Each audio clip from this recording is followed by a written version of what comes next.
Mesdames, Messieurs, bonsoir, merci de votre attention et bienvenue au cœur du mystère. Les quatre éléments, l'eau, le feu, l'air et la terre, sont à la base de la création de l'univers. Ces éléments sont sous la gouverne de plusieurs archanges. Ce soir, nous parlerons de l'eau et de ses pouvoirs. Dans un instant, nous suivrons les explications de notre expert du jour. Parole aux spécialistes.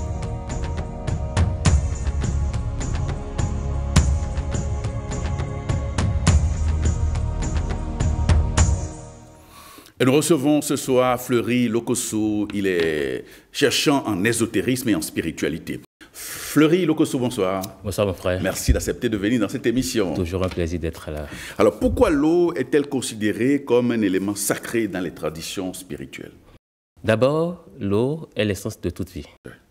Et de par son symbole de purification, parce que l'eau permet non seulement de nettoyer le corps, mais également de nettoyer les corps subtils. Donc le corps, l'âme et l'esprit. Donc, de par son pouvoir de purification intense et extrême, l'eau constitue un élément très sacré. Et ce n'est pas tout. Toutes les traditions, que ce soit l'islam, l'hindouisme, le christianisme, reconnaissent qu'au commencement était l'eau. Dans Genèse, on dit que l'Esprit de Dieu planait sur les eaux. Et ça, c'est dans Genèse chapitre 1, verset 2. Nous comprenons que même au début de la création était l'eau. Quand nous prenons l'homme, le début de la vie humaine commence dans de l'eau. Nous avons baigné dans le liquide amniotique pendant 9 mois, ou plus précisément 9 lunaisons, donc qui constituent des hauts et des bas des marées, parce que la Lune contrôle les marées hausses et les marées basses. Donc tout cela a façonné l'humanité, pourra-t-on dire. Donc de par ces éléments, l'eau est devenue un élément très sacré dans toutes les traditions. Alors quelles sont les qualités énergétiques principales de l'eau? Alors déjà la purification, parce que de par sa nature purificatrice, l'eau, et quand nous faisons un saut rapide en Kabbale, nous voyons une analogie avec l'aspect de Yesod. L'eau est profondément liée à Yesod, à la Lune, de par son pouvoir de purification. Donc c'est déjà un aspect fondamental, parce que l'eau permet de nettoyer tous les différents corps, les corps subtils, les corps énergétiques, et quelles que soient les difficultés, si on a les codes, on pourra s'allier sur les principes de l'eau pour pouvoir trouver une certaine satisfaction. Non seulement ça, l'eau sert de pont entre la vie matérielle et la vie spirituelle.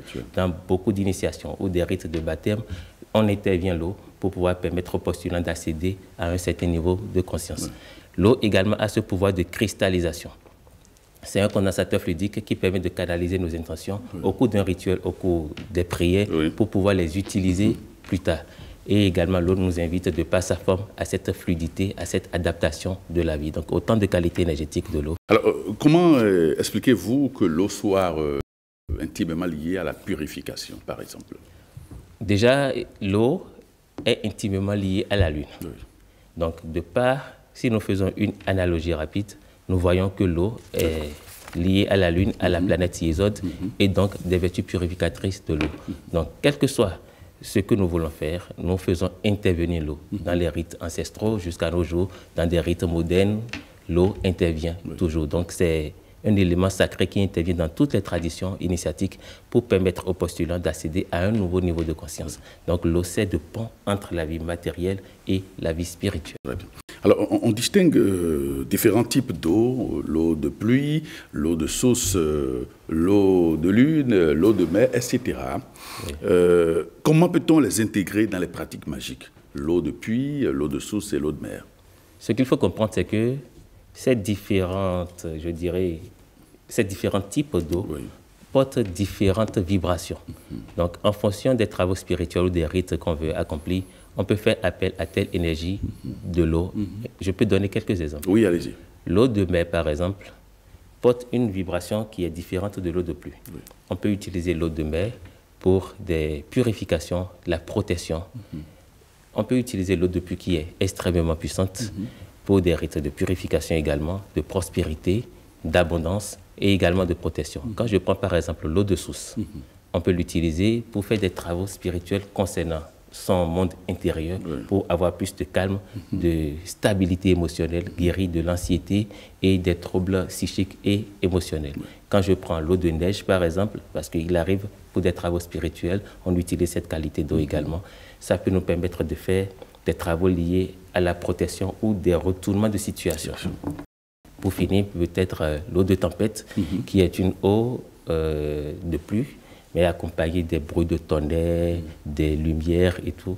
C'est une eau assez puissante et on l'utilise peut-être pour des travaux de purification, de back to sender. Bon, ça c'est retour à l'envoyeur, mais on n'ira pas sur ce point, c'est une connotation un peu péjorative si on veut.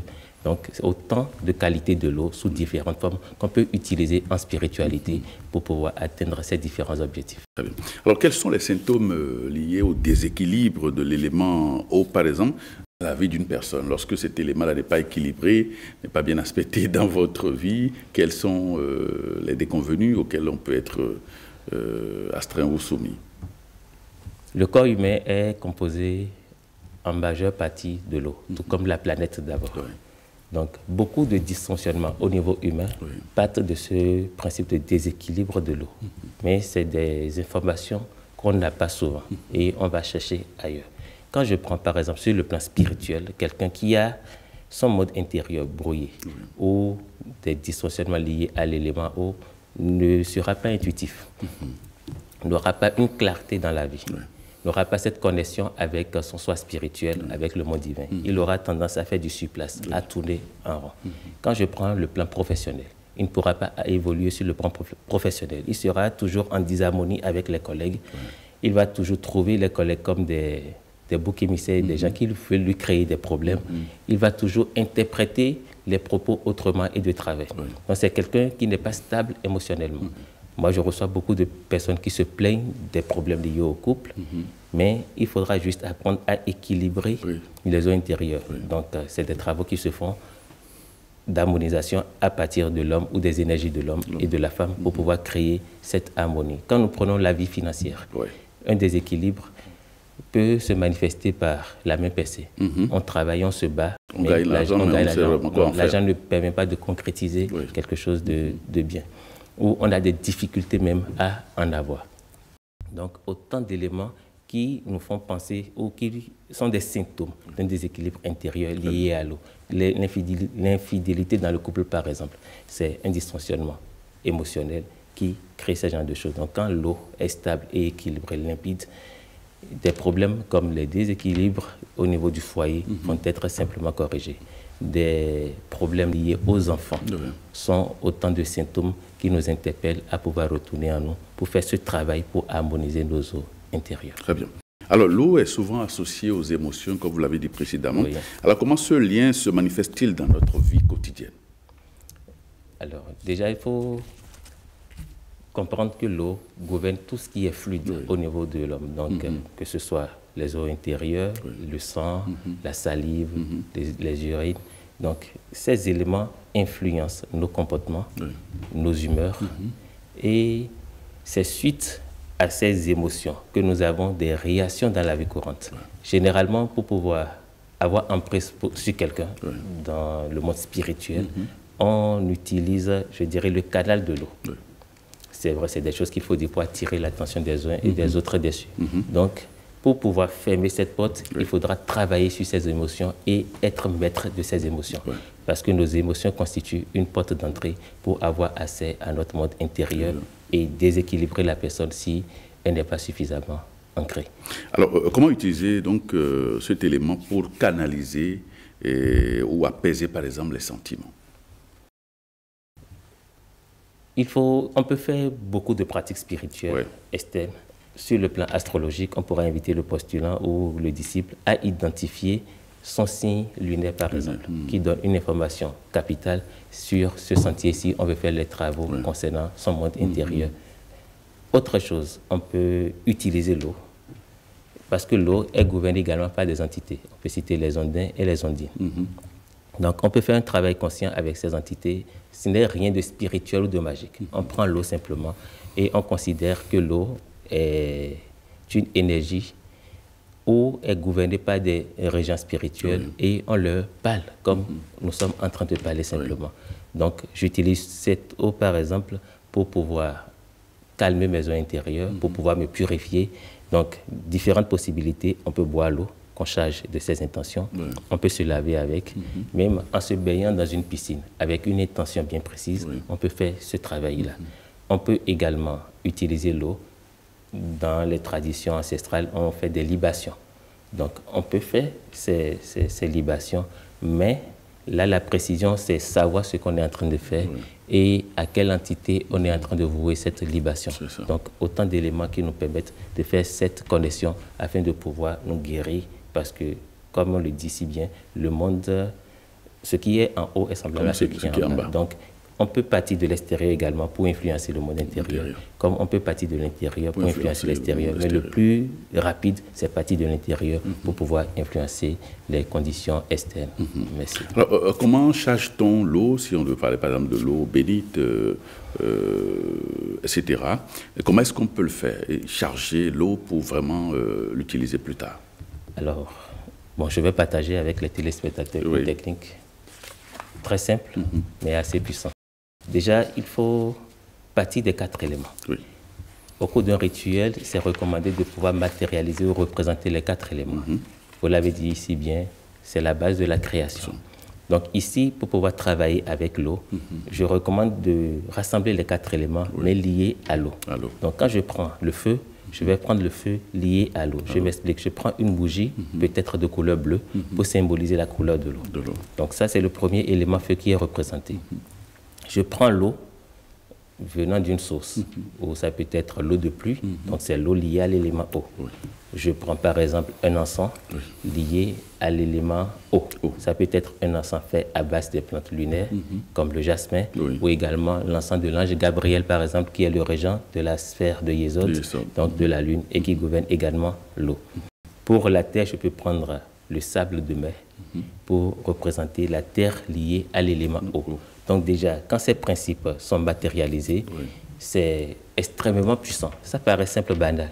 Donc nous prenons juste de l'eau que nous mettons là, que nous pouvons même déjà abandonner parce que juste par la présence de ces éléments, nous créons un champ vibratoire intense. Donc on peut charger l'eau ou en le chargeant, on peut continuer avec des intentions.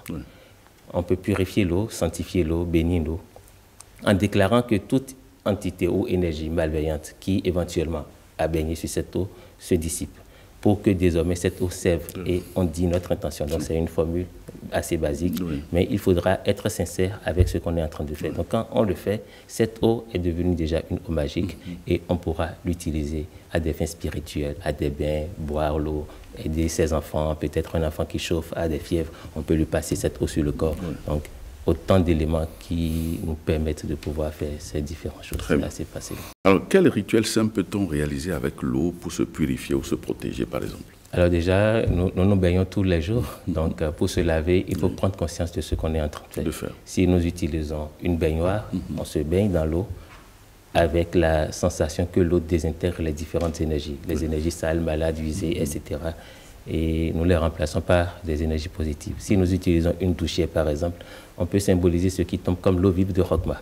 Et que cette eau qui tombe sur moi puisse me purifier, me laver. Donc, il faut juste faire les choses consciemment, ne plus faire les choses machinalement. C'est ce qui distingue l'initié du profane. Très bien. Quand je prends de l'eau, par exemple, au robinet, en train de me laver, je dois être conscient de ce que je suis en train de faire, sentir la fraîcheur de l'eau et pouvoir parler. Peut-être je me lave avec cette eau pour me purifier de mes sentiments négatifs, pour purifier telle situation de ma vie, pour désintégrer. Même le matin, quand je me lève, pour me débarbouiller le visage, je peux également faire des affirmations. Comme je me lave mon visage, je me lave mes corps spirituels, etc. Voilà, merci mon frère. Donc, il faudra juste être conscient pour faire ce travail. C'est aussi banal. C'est vrai, en fonction des difficultés de la vie, ces techniques vont marcher pour certains et ne vont pas marcher pour d'autres. Parce que, en fonction de leur énergie, de leur vibratoire et tout. Voilà, donc s'ils expérimentent ces techniques que nous partageons, et c'est possible que nous en partageons encore au cours de cette émission, et ils n'ont pas satisfaction, je vais leur recommander simplement de faire recours à un expert qui pourra vraiment les aider. Parce que c'est très important. Alors, Fleury Lokossou, quelle est la signification spirituelle des rêves impliquant l'eau, comme les rivières, les tempêtes ou les marées? D'accord, mon frère. Là, nous faisons un saut rapide dans l'oniromancie. Et là, il faudra comprendre que ces différents éléments dans un rêve nous interpellent sur nos émotions. En fonction de la situation que traverse le rêveur, il pourra avoir plus d'explications. Parce que moi, je dis, le rêve n'a de sens que pour le rêveur. On peut lui donner des indices, mais à lui seul revient la responsabilité de mieux comprendre son rêve pour pouvoir l'interpréter. Donc déjà, que ce soit une rivière, une tempête, qu'il soit en train de nager, ça l'interpelle à voir ses émotions. La situation de ses émotions. Tant que les émotions, par exemple, sont brouillées, ne sont pas stables, ou il y a des blessures émotionnelles à guérir, c'est qu'il y a un problème et ça influence les résultats dans la vie. Donc, l'eau nous interpelle sur nos émotions, les blessures intérieures, nos différentes croyances, notre philosophie de la vie.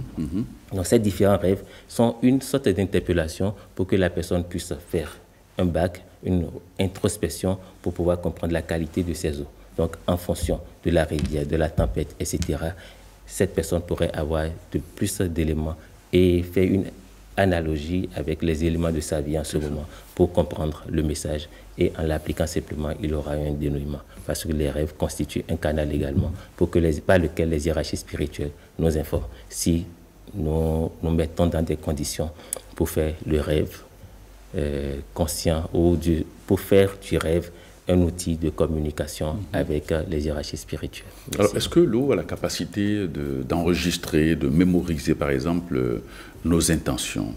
Oui, et ça fait partie des éléments de l'eau. Oui. L'eau est un condensateur fluidique. Donc, même si nous mettons l'eau ici, au cours de cette émission, l'eau va enregistrer toutes les vibrations que nous émettons. Donc, il est recommandé, par exemple, de faire attention à ses pensées, à ses émotions, quand on a de l'eau à disposition, dont on va se servir après. Quand quelqu'un a de l'eau et est en train de médire, de critiquer quelqu'un, c'est des énergies que cette personne envoie, mais de très basse qualité. L'eau va enregistrer ces fréquences, et quand cette personne va boire cette eau, elle va ingurgiter ces différentes fréquences, ces énergies, qui va perturber à nouveau son monde intérieur. Donc il faut faire attention à tout ce qui se dit lorsqu'on a de l'eau à côté. Autre chose, je vais donner une recette par rapport aux rêves. Il y a des gens qui ont l'habitude peut-être, ou qui n'ont pas l'habitude de se souvenir de leurs rêves. Avant de se coucher, il suffit juste de mettre un bidon d'eau ou un verre d'eau à son chevet, avec l'intention que l'eau enregistre les informations qu'on a eues ou les expériences qu'on a eues au cours de son sommeil. Et au réveil, quand on prend systématiquement cette eau, et quelques minutes après, le rêve revient. Maintenant, avec la pratique, ça revient systématiquement. Mais ça peut revenir au cours de la journée pour certaines personnes ou le jour d'après, mais on s'en souvient toujours. Parce que l'eau a pris le temps de canaliser toute cette énergie ou cette expérience vécue sur les plans subtils, sur le plan astral. Et quand le sujet, au réveil, prend cette eau, tout cela lui revient à la conscience.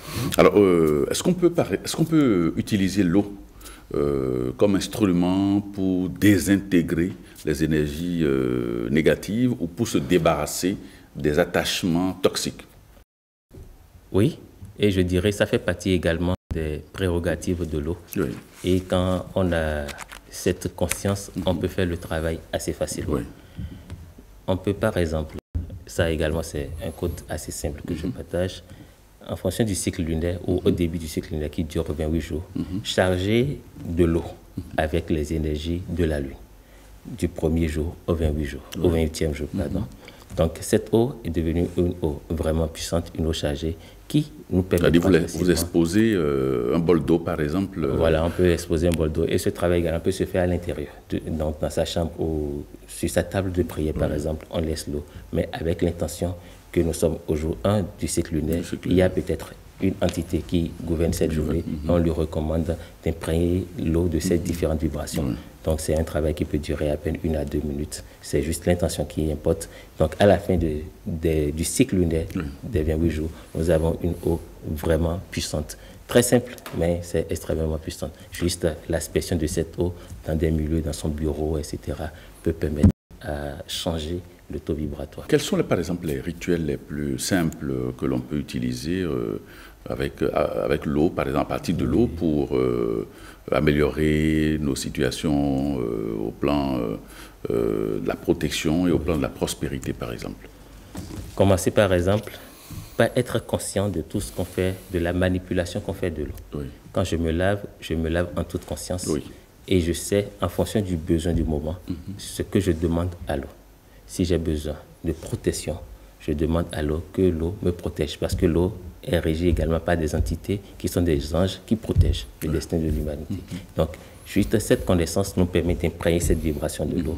Et en buvant cette eau consciemment, ça change déjà des choses. On peut utiliser d'autres recettes en associant par exemple plusieurs autres éléments. Quand nous prenons l'eau et nous ajoutons du sel par exemple, nous renforçons peut-être l'effet purifiant de l'eau, parce que le sel également a cette propriété de désintégrer les énergies voilà, malades, malsaines. Donc quand nous lavons par exemple avec cette eau, on peut réciter par exemple le psaume 32 sur une eau purifiée ainsi, donc eau plus sel plus le psaume 32 et se laver simplement, ça c'est de purification.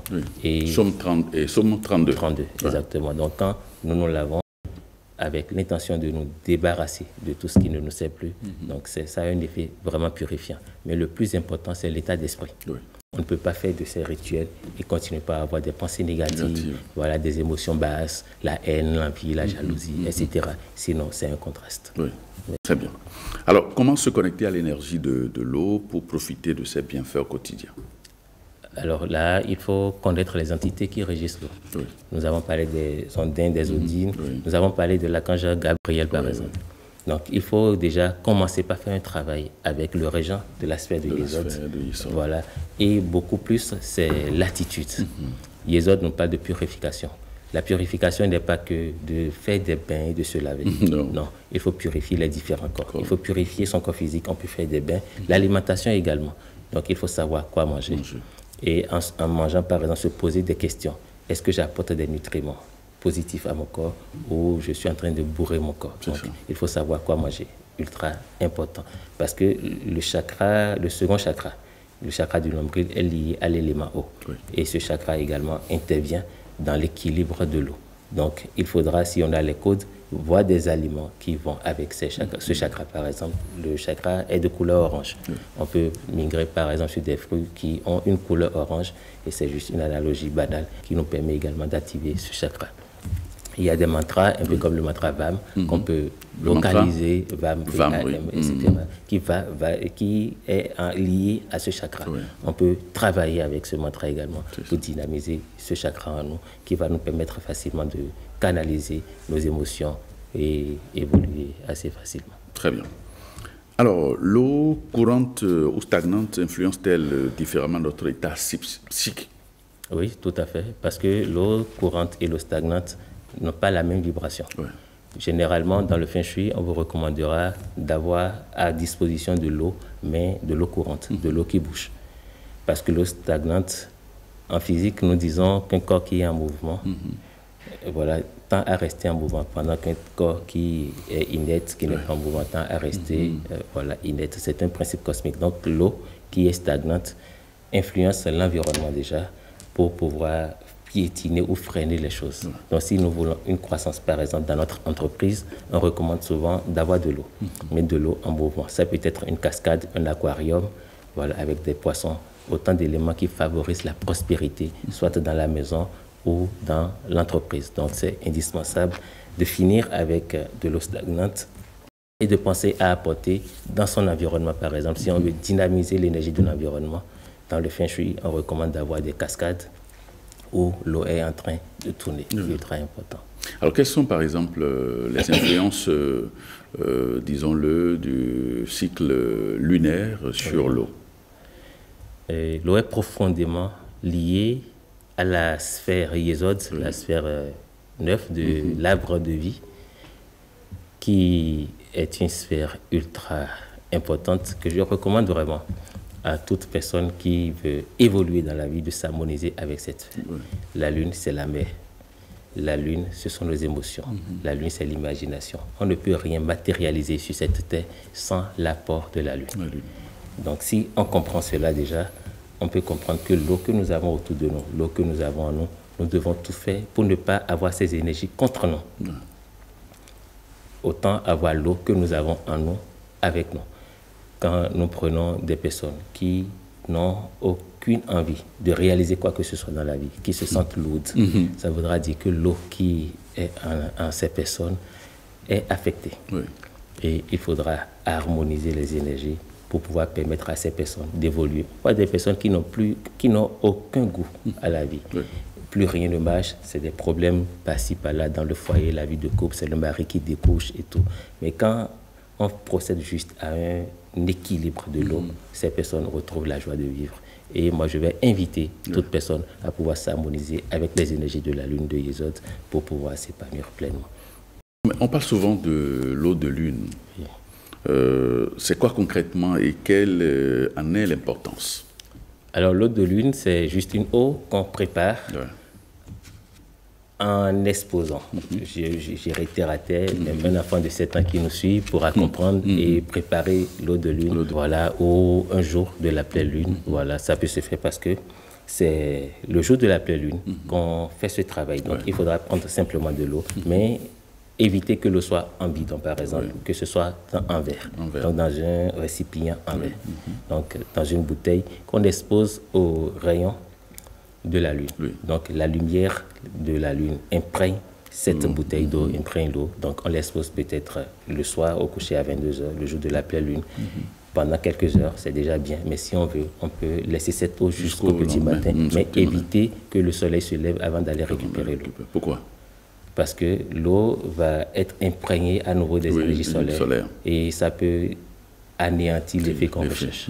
Voilà. Donc, on ne voudrait pas faire un travail pour associer la lune et l'eau. Nous voulons une eau lunaire. Donc, on retire l'eau et on garde cette eau à l'intérieur, à l'abri du rayonnement du soleil. Cette eau chargée avec les énergies de la lune nous aide à faire beaucoup de choses. On peut l'asperger pour désinterrer les énergies négatives en griffe. On peut boire cette eau, on peut se laver avec autant de possibilités qu'on a avec l'usage de cette eau. Très bien. Alors, comment utiliser l'eau dans les rituels pour attirer par l'abondance et la prospérité? L'eau symbolise d'abord nos émotions. Quelqu'un qui est émotionnellement perturbé ne pourra pas avoir suffisamment d'ancrage. Donc, ça affaiblit déjà l'élément terre en lui. Il faudra avoir suffisamment d'ancrage pour pouvoir parler de prospérité. Si l'eau est perturbée, ça influence en même temps l'élément air qui est en nous, le mental. Tu ne pourras pas réfléchir, tu ne pourras pas te projeter ou même en fait, visualiser ce que tu veux. Donc l'eau perturbée nous sert de jauge pour savoir que nous sommes en train de faire quelque chose de mal. Qu'est-ce que je veux dire? Il faudra surveiller ses émotions en cours de journée. Comment est-ce que je me sens? Si je me sens affreusement mal, c'est que je suis en train de polluer l'élément air qui est en moi, donc mes pensées. Je suis en train de penser à quelque chose que je ne veux pas pour moi. Donc, je veux une situation donnée, mais je suis en train de penser au manque de cette situation. Peut-être je veux de l'argent, mais là, je suis tellement inquiet que je pense au manque de l'argent que je veux. Donc, ça change la donne, ça change les vibrations. Donc, comment je sais ça? Je surveille juste mon ressenti. Si je suis mal, je suis affreusement mal, je suis en train de douter, je me sens minable, c'est que je suis en train de polluer l'élément air. Et là, forcément, ça influence l'élément terre qui est en moi, je perds l'ancrage. Et là, l'élément eau, l'élément feu, pardon, est également perturbé. Je manque de volonté, je suis découragé, je n'ai plus une vision de l'avenir. Donc, juste à partir de l'élément eau, c'est que je mets en difficulté tous les autres aspects de ma vie. Et forcément, dans la vie, je ne pourrai plus prospérer. Oui, allez-y. Ça, c'est déjà un élément. Et là, c'est le travail interne. Je commence toujours par là. Maintenant, on peut faire d'autres rituels également pour pouvoir se purifier et avoir de l'abondance, par exemple. On peut utiliser l'eau de mer dans laquelle on va triturer la feuille d'hysope. Cette combinaison, on prend un bain avec. On peut se laver, se rincer le corps avec. Il n'y a pas un problème, n'importe quel jour de la semaine, on peut le faire. Mais beaucoup plus le lundi. Ça peut se faire, ou quand on veut le faire un autre jour de la semaine, on peut identifier les heures planétaires et trouver une heure de régence de la Lune. Et on fait simplement ce bain. Ça a un double aspect. Ça permet de purifier le corps et également d'éviter l'abondance financière dans notre vie. Très bien. Alors, quelles pratiques simples permettent d'utiliser l'eau? Enfin, quelles sont, par exemple, j'allais dire, les pratiques les plus simples qui pourront nous permettre d'utiliser l'eau pour débloquer les flux financiers stagnants, par exemple? Déjà, là, je vais partir sur le feng shui qui est là d'harmoniser les énergies dans son environnement pour créer la prospérité. Tout à fait. Donc il faudra identifier 2 zones. La zone, bon, dans le feng shui, on va l'appeler littéralement la zone 3 et la zone 4. La zone de la prospérité et la zone des biens ou de la famille. La première zone, la zone 3, nous permet d'avoir la subsistance, le fonds de roulement pour tourner. Par contre, la zone 4 nous permet d'avoir l'aisance matérielle. Donc, il faut activer ces 2 zones. Comment on identifie ces 2 zones? Il faut simplement se mettre à l'entrée de sa porte et mentalement diviser l'appartement ou la chambre en 9 parties égales. C'est vrai, il ne faut pas être très carré parce que les énergies des différentes zones s'entremêlent un peu comme les couleurs de l'arc-en-ciel. Mais il faudra faire cette délimitation et identifier à sa gauche, dans le coin supérieur gauche, c'est la zone 4, juste en bas de cette zone, c'est la zone 3. Donc il faudra dynamiser ces 2 zones en mettant par exemple de l'eau courante. On peut mettre une cascade, on peut mettre un aquarium avec l'intention qu'on est en train d'alimenter cette zone. Mais avant ça, il faudra nettoyer ces 2 zones de tout désordre. Parce que le désordre bloque l'énergie du chi. C'est ça. Et le transforme en énergie négative. Donc déjà, cette technique permet de soulager les difficultés liées aux finances et de pouvoir les accélérer. C'est vrai qu'il y a plusieurs autres techniques métaphysiques, mais déjà, à partir de ces 2, on pourra inviter un flux d'abondance dans sa zone. Très bien. Alors, comment charger de l'eau avec les intentions de succès, par exemple? Une technique très simple. On peut écrire son intention sur un papier. On le met là, c'est un peu comme l'effet placebo. On pose le verre d'eau ou la bouteille d'eau sur l'intention. Si nous avons le décagone, c'est plus intéressant. Donc, nous mettons l'intention sur ou dans le décagone, ça dépend du support que nous avons, et nous déposons l'eau dessus. Et avec l'intention, on peut charger et faire une visualisation de la situation désirée. C'est ça. Donc, l'intention va se faire à 3 niveaux. L'intention, la pensée, ce qu'on veut, et également, il faut le dire. Le verbe. Il faut activer le verbe. Voilà. Donc, pour le dire, après, on peut finir avec le mantra Om Mani Padme Hum, 9 fois, pour sceller. Et la dernière étape, c'est passer à l'action. Donc, on fait la pensée, le verbe, et en même temps, voilà, l'action.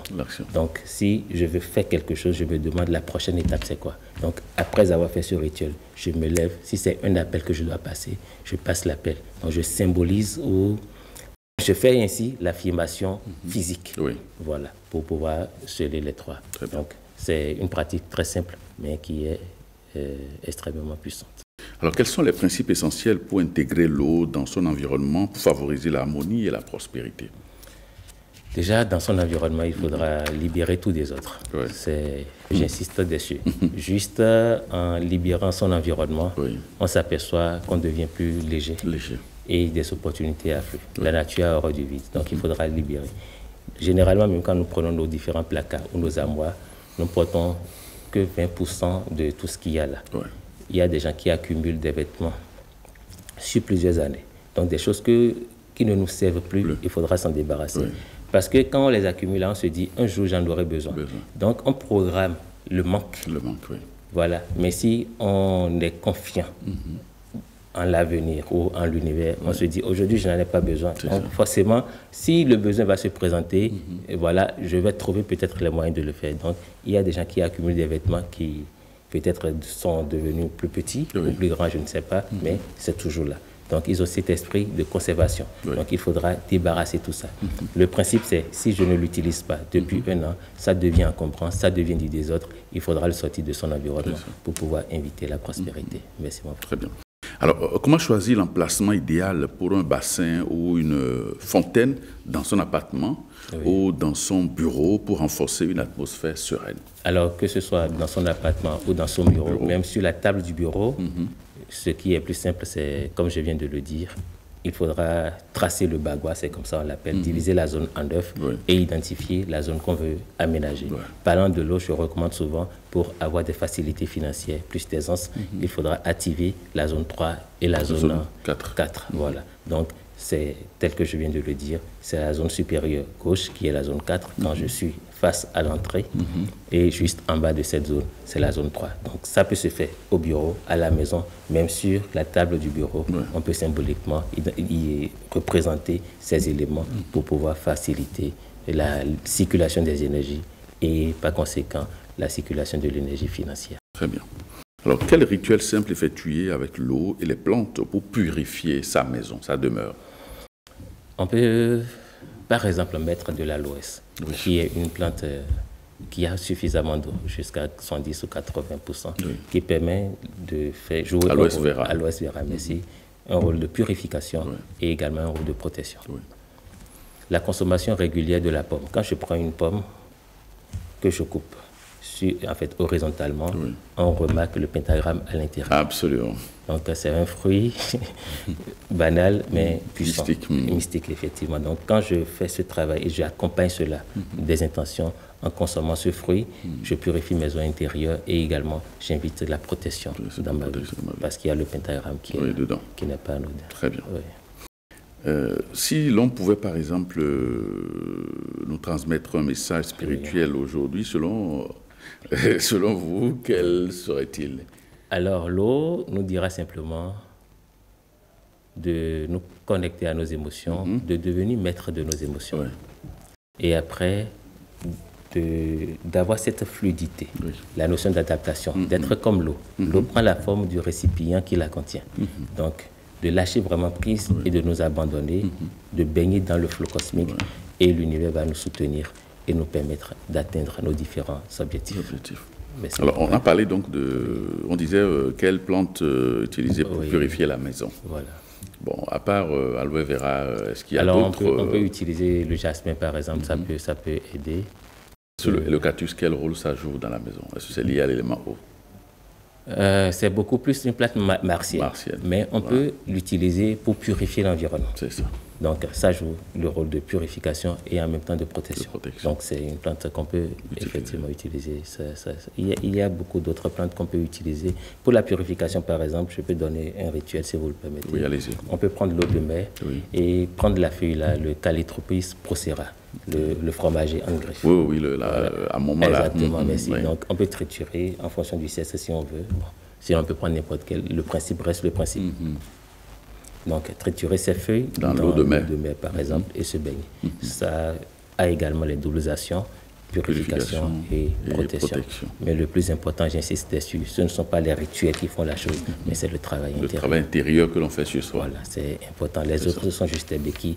On pourra même s'en débarrasser un jour. Et c'est le but même de l'humanité. Oui, se passer des béquilles. Effectivement, et être. Voilà. C'est ça.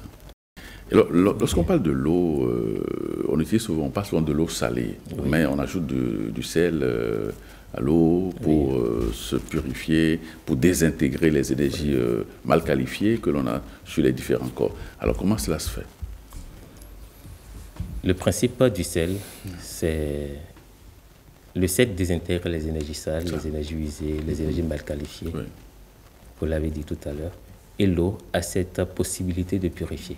Donc, quand on associe ces deux, c'est pour renforcer l'aspect purifiant du mélange et pour pouvoir désintégrer plus rapidement ces différentes énergies. Mais, je l'ai dit tout à l'heure, le tout ne suffit pas de faire tout ça. Et en fonction de la gravité ou de la pollution de l'eau intérieure, il faudra adopter certains niveaux de rituels pour pouvoir trouver solution. Donc, le travail, c'est vrai, nous donnons des conseils, mais ça peut ne pas lui donner satisfaction. Donc, dans ces cas extrêmes, si on expérimente tout ce qu'on a dit et on n'a pas de solution, je recommande vraiment de faire recours aux qualifiés pour qu'on puisse les aider ou recevoir de l'aide pour pouvoir avancer. Parce que c'est très important et 2025 nous invite à ce travail de purification, ce travail d'harmonisation de nos eaux intérieures, ce travail de tri intérieur, tout ce qui ne nous sert plus, tout ce qui ne nous permet plus d'évoluer, que ce soit nos croyances, nos émotions, les histoires qu'on se raconte, les schémas karmiques surtout, nos ombres, nous devons faire ce travail d'introspection pour pouvoir y aller. 2025, par analogie, nous donne l'œuf. Quand nous sautons dans le tarot de Marseille, nous voyons l'ermite qui nous invite également à ce travail intérieur. J'ai dit, mon frère. Alors, on a oublié de mettre davantage l'accent sur l'eau de pluie. D'accord. Ce que les gens appellent trélélésine, c'est-à-dire l'eau directement. S'il y a des recettes, des techniques qu'on peut mettre en place avec cette eau-là pour matérialiser des vœux ou réaliser des situations de purification ou de protection? Oui, il y en a assez. Déjà, il faudra faire attention. Au cours d'une nouvelle année, il faudra guetter la première pluie et recueillir cette eau qui a des vertus énormes. On peut l'utiliser pour la purification comme pour la protection.